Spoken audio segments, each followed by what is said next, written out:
Buenas tardes, bienvenidos y bienvenidas, señores consejeros y al resto de los colegas, estudiantes, graduados, no docentes, profesores y público en general. Vamos a dar comienzo a la sesión extraordinaria del Consejo Directivo con el único tema que nos honra, que es el otorgamiento del doctor honoris causa al gran artista plástico César Paternostro, que nos acompaña y para la facultad es un gran honor poder contar con la presencia del presidente de la universidad, la secretaria de Arte y Cultura y fundamentalmente con la presencia de un artista tan reconocido y tan importante para nuestra casa de estudios, que forma parte de nuestros programas, su obra, su palabra, sus textos, así que para nosotros realmente es una gran alegría. Estuvimos charlando un poquito recién, aprendiendo, y entonces declaro comenzada la sesión y le voy a pedir al presidente de la universidad si nos puede decir unas palabras. Martín.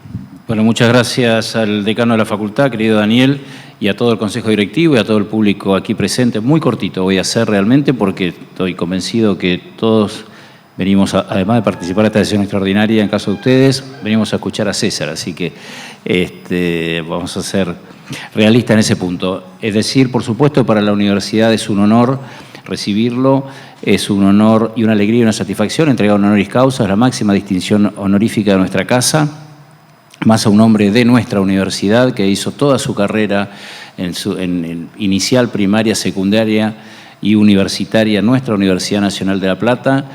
Y quiero nada más que detenerme en una particularidad de su currículum quizás invisible, que es César, como muchos de nosotros y como muchos de nuestros jóvenes y quizás como muchos de los que estamos acá, tuvo en su vida un momento de quiebre vocacional, en donde estudiando una carrera pensó en cambiar y en estudiar otra cosa.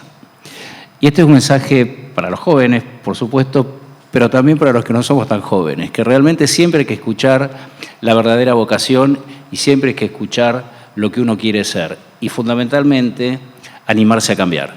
Este es el ejemplo, entre otros, por supuesto, que nos deja César.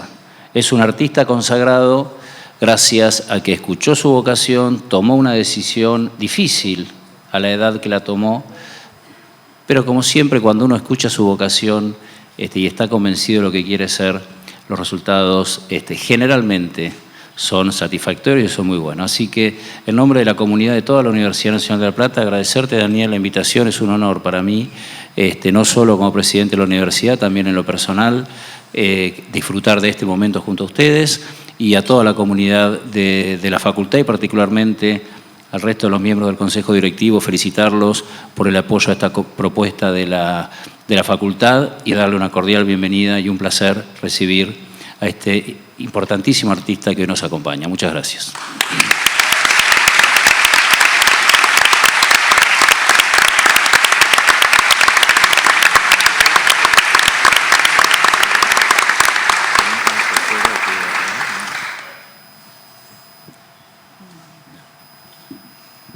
Buenas tardes a todos y a todas. A mí me toca la parte formal, que es leer la resolución para que el presidente de la universidad pueda en unos instantes otorgarle el título al maestro Paternostro. Visto la propuesta elevada por el Consejo Directivo de la Facultad de Artes de otorgar el título de doctor honoris causa de la Universidad Nacional de La Plata al artista, pintor y escultor destacado, escritor y teórico César Pedro Paternostro, y considerando que el señor César Pedro Paternostro, La Plata, 1931, ocupa en la actualidad un lugar central e indiscutido en el campo artístico argentino y latinoamericano y que ese reconocimiento trasciende las fronteras.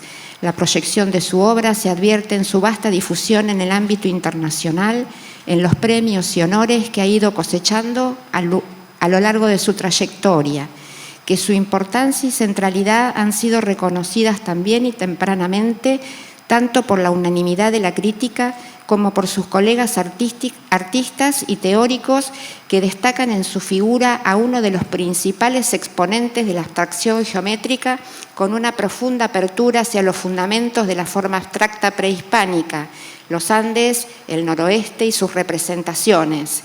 Que el reconocimiento propuesto es significativo para la ciudad de La Plata, su ciudad natal, en la que muchos ven por su regularidad simétrica única la base geométrica y estructural de las obras de este gran artista. Que esta distinción es de gran valor para nuestra institución, ya que si bien su carrera se desarrolló principalmente en el extranjero, toda su formación transcurrió en esta universidad, iniciando su educación primaria en la Escuela Graduada Joaquín Víctor González, el secundario en el Colegio Nacional Rafael Hernández, estudios universitarios en la Escuela Superior de Bellas Artes y su graduación como abogado en la Facultad de Ciencias Jurídicas y Sociales. Que el tránsito por la Facultad de Arte se convirtió en una experiencia decisiva para su trayectoria como artista y teórico, impulsada por el maestro Héctor Cartier. Que el Museo de Ciencias Naturales, hoy Museo de La Plata, también perteneciente a esta alta casa de estudios, marcó y orienta su producción pictórica, sus investigaciones, sus libros y publicaciones, siendo las colecciones de arte prehispánico, las cerámicas y en especial el arte textil, la premisa central de su obra desde 1960, que a partir de su producción temprana se encamina durante los años 60, luego de ser miembro del colectivo de tendencia informalista Grupo Sí, al que fue invitado por otro artista platense, Alejandro Puente, en la tarea de romper con el esquema de la tradición de lo pictórico, apostando por una exploración formal y material que fue inédita en el país y dando comienzo con sus primeras abstracciones geométricas. Que como artista, pintor y escultor llevó la expansión de la pintura, generando rupturas que cuestionan el dispositivo artístico exclusivo de Occidente, el cuadro de Caballete, e invitó a una experiencia no frontal, sino lateral en movimiento. Que este desplazamiento derivó en la visión oblicua, nombre que definió esta primicia artística en los 70, cuyas obras participaron y participan en una enorme cantidad de exhibiciones e integran colecciones públicas y privadas en distintas partes del mundo, consolidando a Paternoster como una figura clave de la abstracción contemporánea.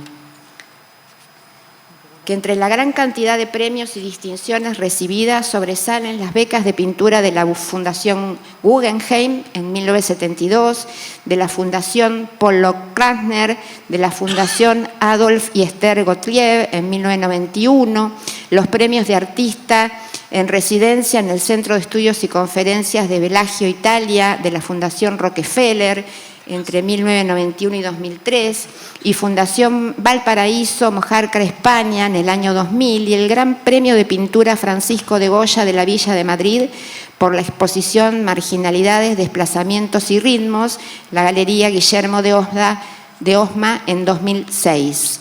Que el viaje que realiza la región andina, noreste argentino, Perú y Bolivia en 1977, motivado por el terror que reinaba en Buenos Aires en el contexto de la última dictadura cívico-militar, implicó una influencia decisiva en su trabajo intelectual y en su producción artística.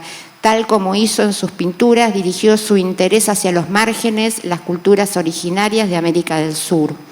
Que como teórico, apasionado lector y escritor, es pionero en establecer marcos teóricos adecuados para conocer, estudiar y comprender las imágenes visuales latinoamericanas y su derecho a la contemporaneidad. Que sus estudios y lecturas le permitieron elaborar profundas reflexiones críticas y, al mismo tiempo, la recuperación y el reconocimiento de las producciones prehispánicas que acompañaron su obra, fracturando las jerarquías eurocéntricas, buscando con ello comprender el pensamiento andino, disolver la distinción entre arte y artesanía y restituir la dimensión artística de culturas que habían permanecido confinadas al terreno exclusivo de la arqueología, la etnografía o la antropología. que como docente, conferencista y curador, su labor se desplegó en numerosas instituciones, obteniendo el reconocimiento de centros de excelencia de universidades e instituciones culturales de ciudades como Nueva York, Austin, Oakland, Washington, Ciudad de México, Buenos Aires, Sevilla, Tokio y Berna, entre otras, y que su obra, investigaciones, conferencias y disertaciones sobre el arte precolombino le valieron ser designado profesor visitante en la Universidad de Nueva York, así como su nombramiento de académico correspondiente en Estados Unidos por la Academia Nacional de Bellas Artes de Argentina. Por ello, el presidente de la Universidad Nacional de La Plata resuelve: artículo primero, otorgar el título de doctor honoris causa de la Universidad Nacional de La Plata al artista, pintor y escultor, destacado escritor y teórico César Pedro Paternosto, en los términos del artículo 56, inciso 17 del Instituto de la Universidad y en función de lo establecido en el artículo 9 de la ordenanza número 181. Artículo 2. Disponer el otorgamiento del diploma que acredite la distinción acordada por la presente al señor César Pedro Paternosto en virtud de lo establecido en el artículo 10 de la citada ordenanza. Artículo 3. Comuníquese a la Facultad de Artes, a la que se le encomienda la notificación pertinente, y pase a la Dirección General de Títulos y Certificaciones a sus efectos. Cumplido, gírese al Consejo Superior.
Bueno, ahora sí, vamos a escuchar las palabras del maestro César Paternosto. ¿Funciona este? Sí.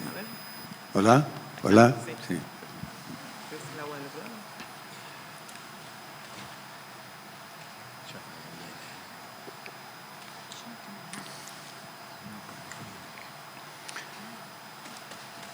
Agradezco a Martín López Armengol, presidente de la Universidad Nacional de La Plata, a Daniel Belinche, decano de la Facultad de Artes de la Universidad Nacional de La Plata, a María Elcia Fardo, secretaria de Arte y Cultura de la Universidad Nacional de La Plata, autoridades y consejeros directivos, este doctorado honoris causa con el que me honran.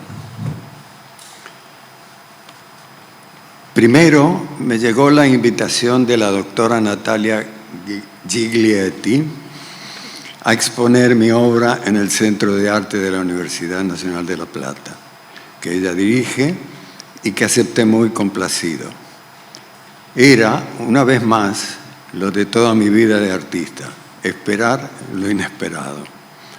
Y también, en estos momentos aciagos en que vive el país, lo viví como un acto político de apoyo y resistencia al hostigamiento que están siendo sometidas en estos momentos las universidades, los pilares de una educación.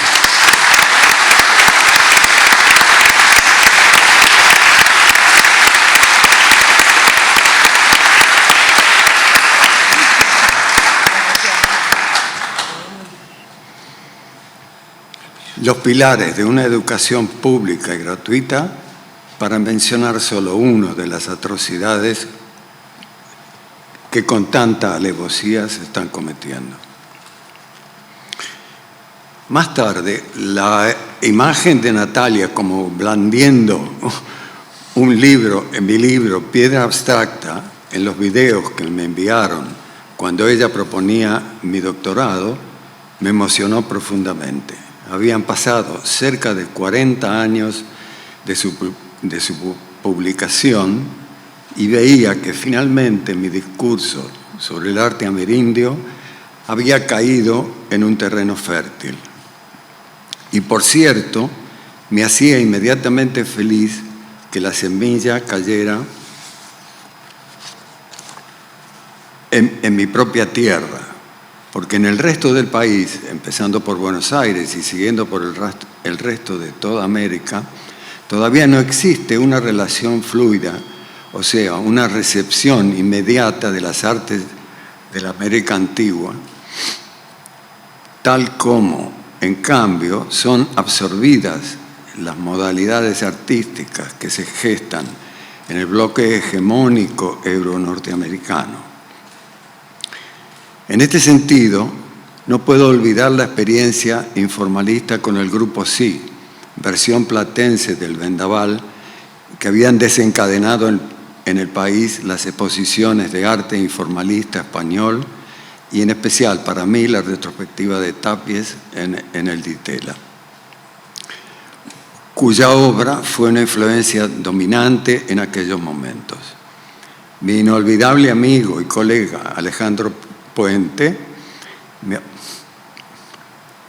me había acercado al Grupo Sí y luego, cuando éste se fue disolviendo, agrupamos nuestras experiencias pictóricas que Aldo Pellegrini describió como geometría sensible, en la exposición que hicimos en 1964, en momentos en que precisamente las muestras internacionales del hoy mítico Instituto Ditela nos exponían a las versiones más vanguardistas del bloque euro-norteamericano a las que me refiero. De hecho, y como para reconfirmar lo que vengo diciendo, lo que menos se recuerda hoy es que en ese contexto, muy excepcionalmente, se hizo una muestra de arte precolombino de la Argentina, de la colección Guido Ditela, curada por Alberto Rex González, la máxima autoridad en esa materia. Para retornar a un pasado más cercano, debo señalar la irónica paradoja. Mi discurso teórico, iniciado por Piedra Abstracta, ha sido recibido más positivamente en Europa que en América. Esto ha quedado testimoniado por la realización de la muestra internacional Abstracción, el paradigma amerindio, bajo mi curaduría, inaugurada en el Palacio de Bellas Artes de Bruselas de 2001 y que luego viajó al Instituto Valenciano de Arte Moderno en España. Más tarde, la muestra Geometrías del Sur en la Fundación Cartier en París en 2018 y antes de América, en la Fundación Juan March de Madrid en 2023, fueron ecos de aquella muestra mía. Es cierto, tampoco puedo olvidar que hace un par de años se organizó una muestra en el Metropolitan Museum de Nueva York titulada Weaving Abstraction, es decir, literalmente tejiendo abstracción, organizada por la curadora de arte latinoamericano y la curadora de textiles andinos del museo. La exposición reunía precisamente textiles andinos y obras de 4 artistas, Annie Albers, Lenore Tony, a quienes yo había ya exhibido en mis muestras más de 20 años antes, y Sheila Hicks y Olga de Amaral. Y si bien se citaban conceptos de mis trabajos, como reconfirmación de lo que vengo diciendo, las autoridades del Met trataron a la muestra como de menor categoría. No hubo catálogo, solamente le dedicaron un número del boletín mensual. O sea, que el textil no es arte. Allá lo llaman fiber art, un arte de la fibra, como una especie de subgénero.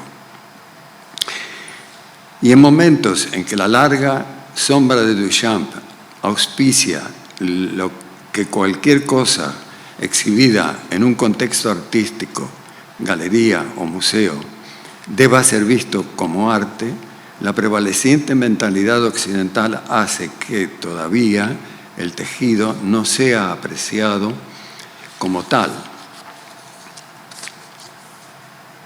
como high o fine art, como llaman en inglés a las bellas artes. En último análisis, aunque como bien sabemos, esto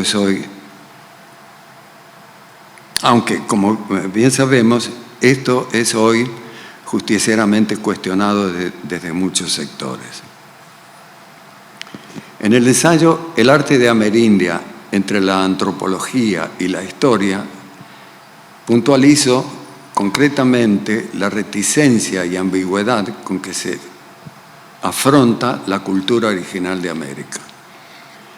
Escrito a fines de los 90 para volver a publicarlo en el catálogo de la exposición del Centro de Arte, he tenido que agregarle una coda en la que expreso mi sorpresa y la trascendencia del hecho de que obras más mías habrán de exponerse en el Museo de Ciencias Naturales de La Plata, extendiendo de ese modo los contenidos de la muestra en el Centro de Arte. Con toda espontaneidad, Natalia ha querido exteriorizar o recordar el momento en que aquel artista bisoño, que era yo a principios de los años 60, fue instintivamente a estudiar la colección de arte prehispánico del museo, intentando dejar atrás la experiencia del informalismo, que venía de Europa. Pero lo sorpresivo y trascendente ha sido la aquiescencia de una joven generación de investigadores encabezada por Marta Fernández, Clara Paleo y Mariano Bonomo, que ha aceptado la intromisión de manifestaciones de una abstracción geométrica deudora, en última instancia, de la objetualidad simbólica de la antigüedad andina. Esto es, de manera crucial, la retícula textil, que yo veo como el grado cero de la abstracción. Porque hasta ahora el tránsito había sido desde los museos antropológicos hacia las muestras de arte, donde los reclamaban precisamente como arte,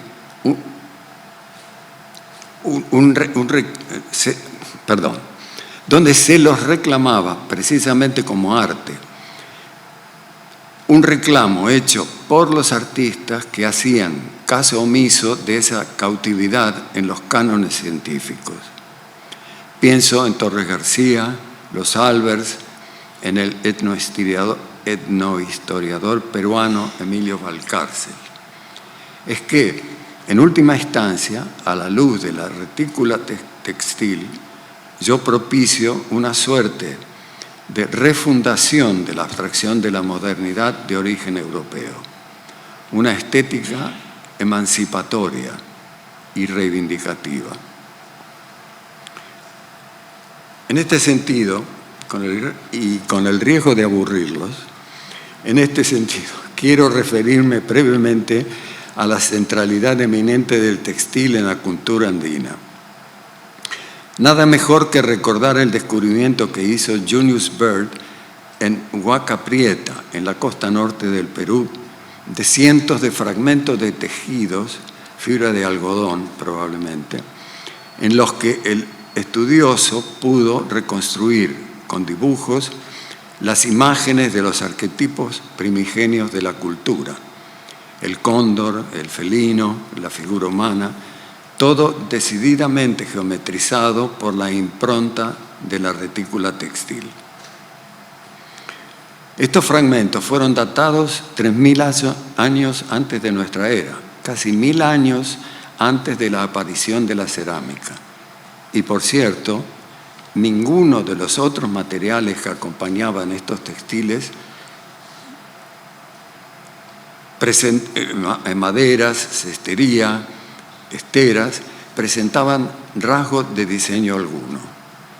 Todo eso indica que en un medio ambiental nada proclive a la invención del pergamino o del papiro, como en Mesoamérica, Egipto o África, el entrelazado de fibras, algodón, camélidos, hizo posible la creación de un espacio, su conceptualización de posición, dirección y número. Aquí estoy rememorando la luminosa exposición de Mary Frame, una brillante estudiosa del textil andino, a quien convoqué para escribir en el catálogo de abstracción El paradigma ameríndio. En otras palabras, he sugerido que ese espacio hacía posible la figuración de los seres míticos o religiosos, tal como el esquema geométrico de la perspectiva hizo posible en la pintura de Occidente la representación del espacio empírico. En el mundo andino de la antigüedad, más allá de su uso primario como vestido o abrigo, el tejido adquiría un poderoso uso simbólico y ceremonial en todos los niveles de la cultura y que, por otra parte, llegaba hasta su empleo en la macrotecnología de puentes suspendidos. En otras palabras, si pensamos en que toda esta evolución conllevaba también la invención de la química de los pigmentos, mordientes y pinturas, estamos frente a la tecnología de punta de esa época, un ejemplo prístino de lo que nos enseñó Franz Boas, que las artes más desarrolladas de una sociedad arcaica influían a las otras industrias, como dice él. Y para terminar, quiero referirme brevemente a la relación con la universidad, tanto mía como familiar. Se sabe que en 1958 me gradué de abogado. 2 años antes había recuperado, después de una crisis existencial de búsqueda, mi inclinación a dar forma a lo que veía, una propensión que yo había dejado de lado por largos años, quizá por falta de estímulos. Pero lo cierto es que hacia los 11 años le pedí a mi padre una caja de óleos y aprendí a pintar por mi cuenta, mirando lo que hacía un amigo del barrio. Mi encuentro con Jorge Raúl Mieri en 1956, un reciente profesor, un recién egresado de la entonces Escuela Superior de Bellas Artes, fue crucial. Él me enseñó el camino, no solo porque además de enseñarme a ver más que a pintar, luego ambos fuimos a las clases de un gran olvidado, el carismático Héctor Cartier, quien, como lo he señalado muchas veces, con su cátedra de visión, había creado una suerte de mini Bauhaus dentro de la vieja escuela. Después de clase nos tomábamos un café y esas conversaciones me iluminaron. El arte era mi camino. No solo eso, Cartier me instó a terminar la carrera de abogacía que yo quería abandonar. Lo hice como arrastrándome, pero el perfil humanístico de los estudios del edificio entre 47 y 48, como por ejemplo Introducción al Derecho, con la filosofía de Derecho de Kelsen, que el duro profesor Cabral Texo exigía, Historia Constitucional, con José María Rosa, quien hizo sonar la campanita del revisionismo histórico, y economía política, que me llevó a la lectura de Marx. Todo eso, fundamentalmente, me enseñó, sin saberlo entonces, a leer y pensar metódicamente. En suma, fue lo que hizo posible que yo le diera forma a mi piedra abstracta, y ahora esas ironías de la vida hacen que una obra de arte que he compuesto específicamente hace que se vea en estos días en el patio del rectorado, el edificio donde entonces yo asistía a las clases de Facultad de Derecho o estudiaba en la biblioteca. Los muy largos años que han pasado entre ambos hechos, una vida por cierto, hacen que todo eso parezca irreal. Pero esa es mi historia. Y ahora quiero recordar la figura de mi padre, quien tuvo una relación con la universidad aún mucho más intensa. De joven había sido un activista de la Reforma. Hacia fines de los años 20, creo recordar, se doctoró en química y farmacia, así era la carrera entonces. Y entonces, después de adjuntías, en 1946 o 47, asumió la titularidad de la Cátedra de Química Inorgánica. Y luego, por el mismo tiempo, no lo recuerdo bien, fue votado decano de la facultad por sus colegas. Años más tarde, alrededor de 1952, fue elegido vicerrector por el Consejo Superior. Siempre se sintió orgullosa de esas distinciones, como firme creyente en la autonomía universitaria, más allá de las intervenciones a las que lo sometían diversos gobiernos. Después de 1955 fue investigado por una de esas comisiones creadas durante la caza de brujas de esos años. No pudieron encontrar nada, dada su entrega a la facultad de toda su vida. De hecho, mi madre me solía decir, tu padre ha venido a visitarnos. Así se jubiló, siendo todavía muy joven. Pero en 1973, al asumir su rectorado, Rodolfo Aguglia lo llevó como guardasellos de la universidad, rescatándolo de su retiro. Después de 1976 se quedó en el cargo por un tiempo más, viviendo todavía en esa burbuja de la autonomía universitaria, cosa que a mí no me hizo mucha gracia. Pero fue quizás,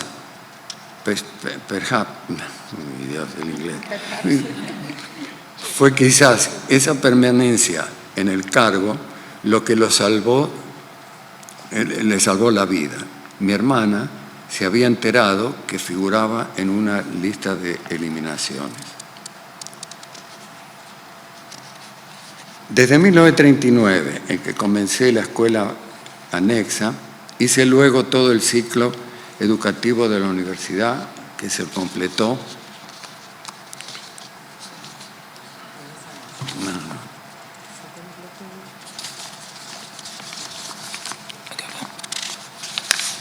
Sí, perdón, sí, está, gracias. Sí, completo con el bachillerato, sí, déjalo, no, gracias. Con el bachillerato del Colegio Nacional en 1950 y abogado en 1958, intermediando, como dije, las seminales clases de Cartier en la Escuela de Bellas Artes. Esto, decisivamente, dame un poquito de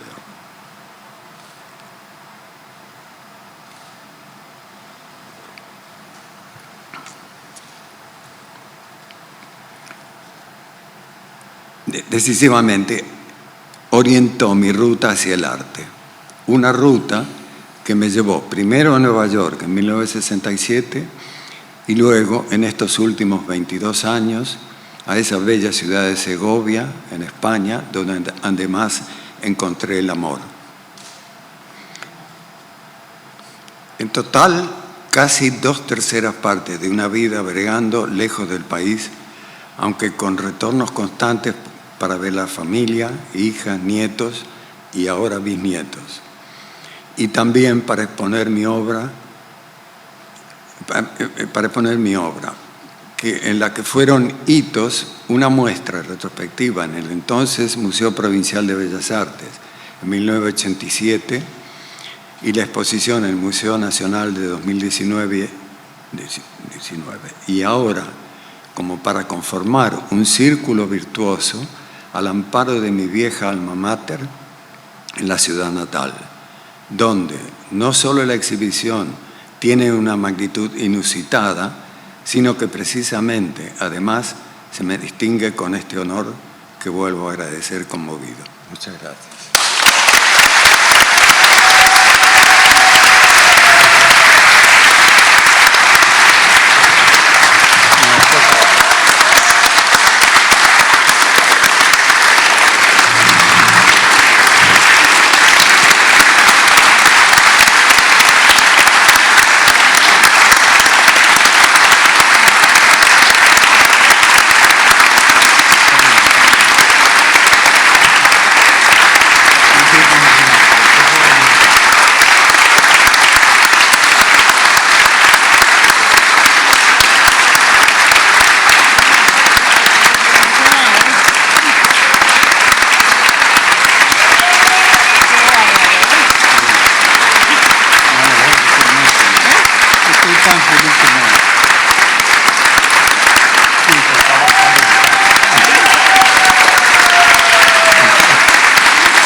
Bueno, de esta manera damos por concluido este acto, muy contentos. Muchas gracias a todos los consejeros y al público.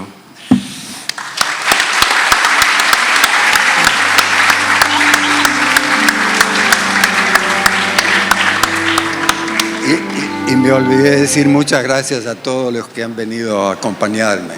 Muchísimas gracias.